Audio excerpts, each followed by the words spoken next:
freue mich sehr auf Marguerite Hunter Blair, die uns in ihrem Vortrag die Bedeutung des freien, unbeeinflussten Spiels näher bringen wird.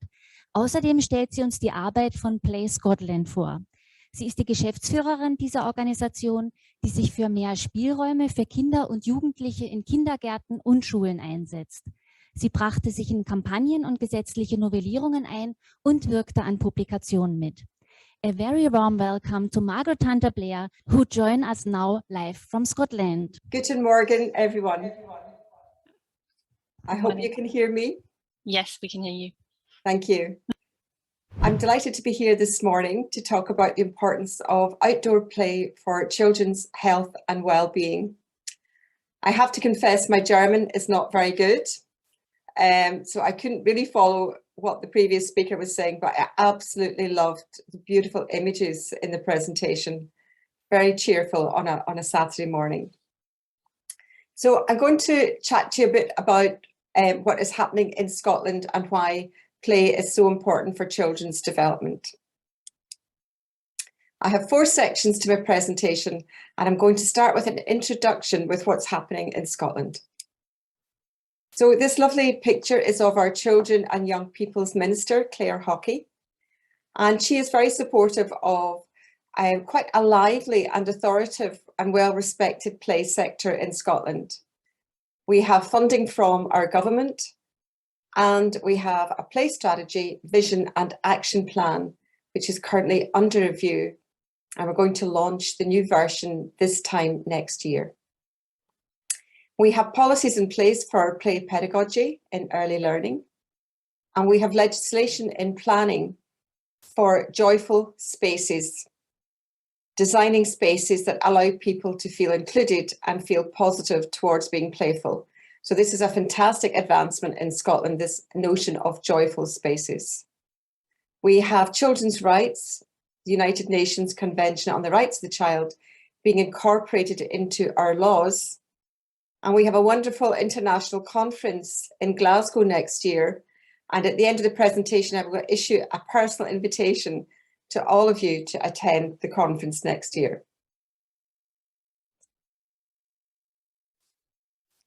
So in Scotland, our play strategy vision is life-enhancing, everyday play experiences for all children and young people.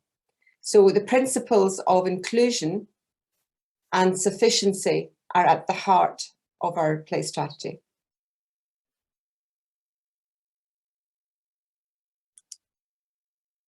And under the recent COVID pandemic restrictions, we carried out a review of our play strategy because, as our Deputy First Minister John Swinney said, the huge impact on our children's physical and mental health was very significant and obviously had a disproportionate impact on those who are the most vulnerable in our communities.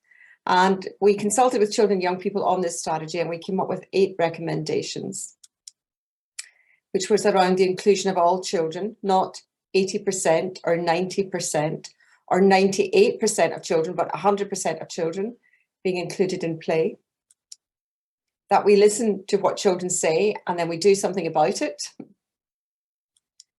That we sustain our play provision through adequate funding in these very challenging times. And that we maintain a focus on playful learning and play in school, that we refresh our play strategy, and that we renew and develop the national and local commitment to outdoor play in particular, and that we ensure cross-sectoral and interprofessional approaches to play are in place. And what does that mean? Well, quite often that just means getting some of the unusual suspects together in the room, because what they decide strategically has a huge impact on opportunities for children's play. And we wanted to continue to strengthen the play sector both nationally, but more importantly, locally. So we have a manifesto for play in Scotland, and we talk about why play is vital for children's well-being, how children have a right to experience inclusive play opportunities as equal and active participants, that a playful pedagogy approach is central to learning, that children learn by playing and doing, and that playing outdoors is an intrinsic part of a child's right to play. The child's right to play is not confined to the indoors. It's essential that we deliver this outdoors as well. And these are just some of the resources that we have on the Play Scotland website. So please feel free to have a look at the website anytime. We have a huge following on our social media, and we have about, I think, 70,000 people a month coming on to look at our resources. So the second section I want to cover today is why play matters. Investing in children's play is one of the most important things we can do for their health and well-being. So said our former Chief Medical Officer, Professor Sir Harry Burns. And he was very quick to recognise the importance of play and place. And the two are inextricably linked. Play and place are at the heart of children's health and well-being. So usually I take the Spice Girls on tour with me. I'm sure some people might have remember the girl band from the 90s. And we had Scary Spice and Baby Spice and Posh Spice and Sporty Spice and Ginger Spice. But we use the SPICE acronym to talk about what play contributes to children's development. It contributes social, physical, intellectual, creative, and emotional benefits for children's development. But when you're talking to parents and others and trying to explain the benefits of play, it's quite nice to have a bit of fun using the Spice Girls. We know that play underpins social and emotional learning. These critical skills that children learn in the very early years: self-awareness, self-regulation, social awareness, relationship skills, and responsible decision-making. We know that playing helps build health, well-being, and cognitive development. Being active through play helps children physically and emotionally to contribute towards their own health and happiness. And when children are playing, the brain is constantly developing. The act of playing has an impact on the architecture and organisation of the brain. So important, not just in the early years, particularly 0 to 8, when the brain is at its enhanced stage, rapid stage of development.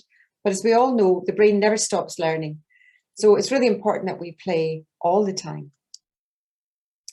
We know that playing helps build children's resilience, and it's really important that they get a wide range of challenges and risks to play with, and that they get to play with the elements: fire, water, the air. So allowing children to learn and develop through sometimes quite risky activities will help build resilience right through into adult life. And this is a beautiful fire sculpture that children have made and set fire to. So playing also helps build friendships. We know that ourselves as adults, when we interact with others, we develop relationships. It helps us deal with conflict and learn respect and tolerance. And as Professor David Whitbread from Cambridge University said, play in all its rich variety is one of the highest achievements of the human species, alongside language, culture, and technology. Indeed, without play, none of these other achievements would be possible. Now, what an amazing thing to hear first thing on a Saturday morning, when we've all been working hard all week, the importance of play for all of us. It's a really powerful thought to take forward into the weekend. So playing allows us to build inclusive communities and helps children learn about their world, make connections and where they fit in. And research in Sweden showed us that as a society, we have a responsibility to provide an inclusive built environment, better for everyone, that children on the autism spectrum disorders,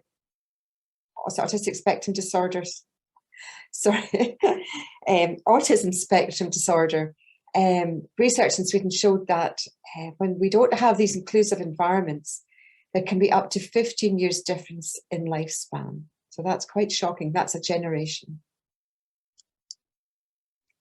So I want to show this good example of something in Glasgow called the Children's Wood.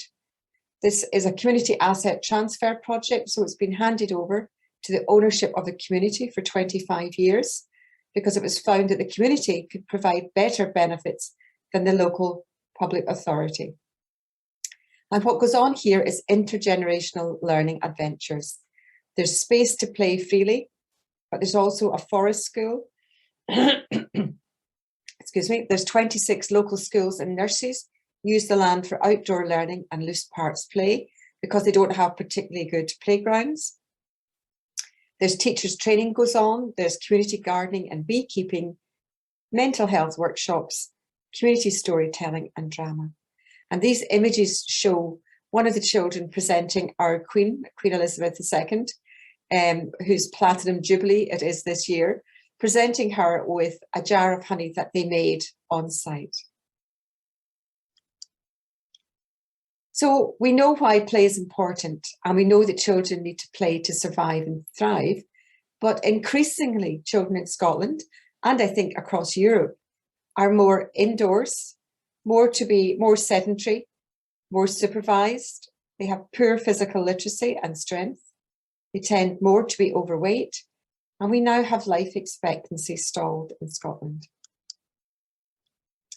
So the Millennium Gateshead study in 2017 found that children by the age of 7 spent half their day sitting, and by age 15, 3/4 of the day. So basically being at school was teaching children not so much about learning, but how to stay still, how to be sedentary. But we know that play gives you a sense of freedom when you have none. I'm just going to ask for any speakers confident in English, if you could tell me what you think the children might be playing at when we asked them to come out and we got some photographs. So the children are playing a game. We have an advert on television in Scotland, which is about shampoo, and the model washes her hair in a lovely fountain, sparkling fountain.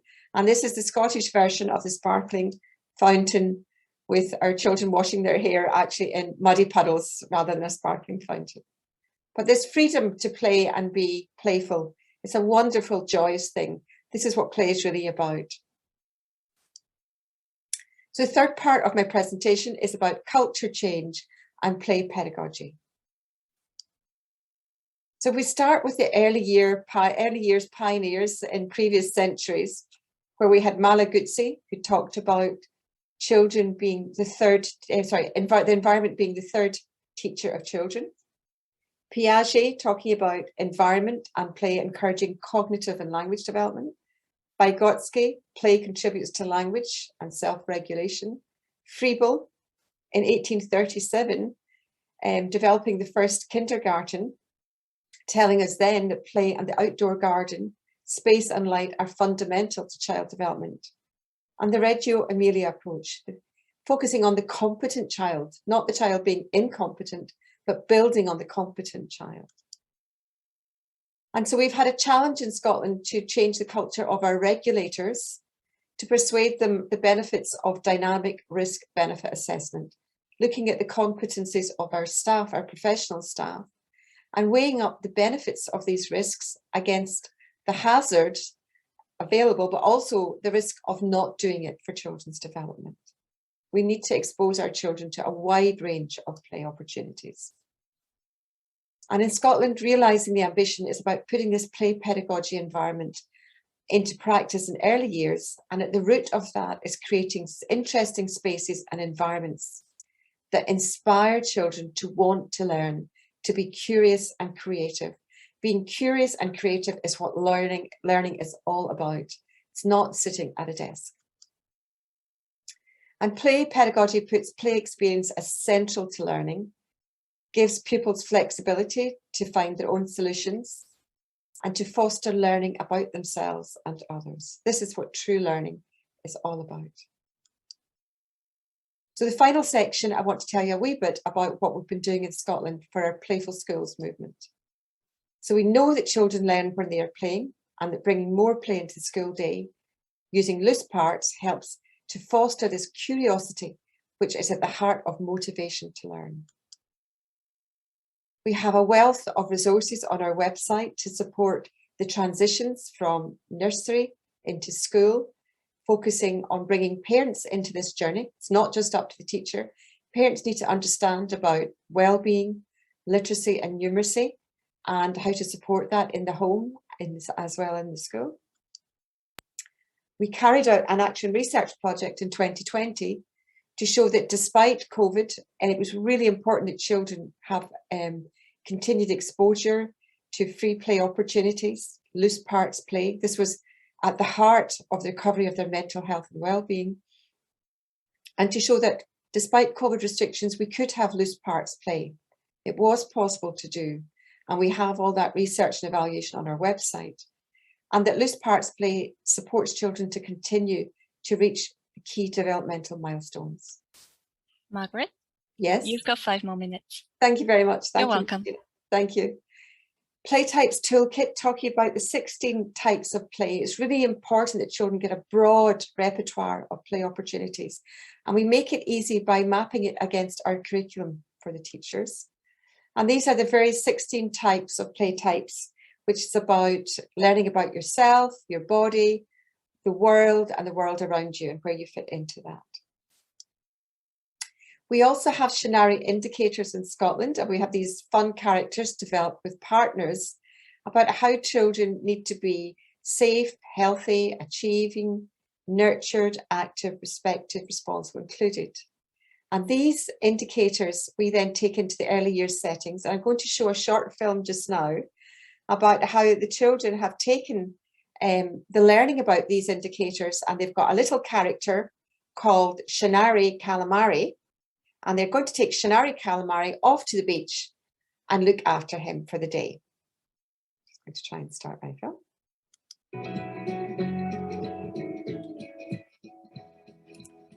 So this is Shinari Calamari. And they're taking him to the beach and they're looking at these indicators and they're creating him a safe home. They're nurturing him. They're ensuring that he's got all his needs, that he's included, not excluded. And they're going to create their own Shinari Calamari on the beach. And their sand play, as we know, when they mark the sand, that helps with their writing skills. But really they're learning to take care of their little pet, Shinari Calamari, to understand what being active, being respected, being nurtured, being included, being safe and happy feels like for him, so they know what that feels like for them. And this filming takes place on a beautiful beach on the island of Tiree, with lots of natural resources close by.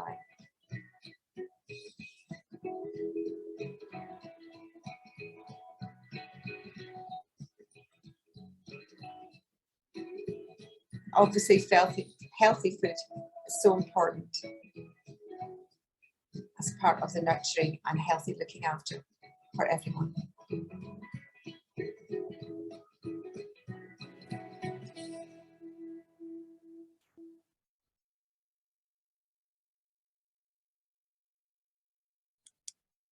So I just want to conclude by saying thank you very much for having me to present at your event this morning.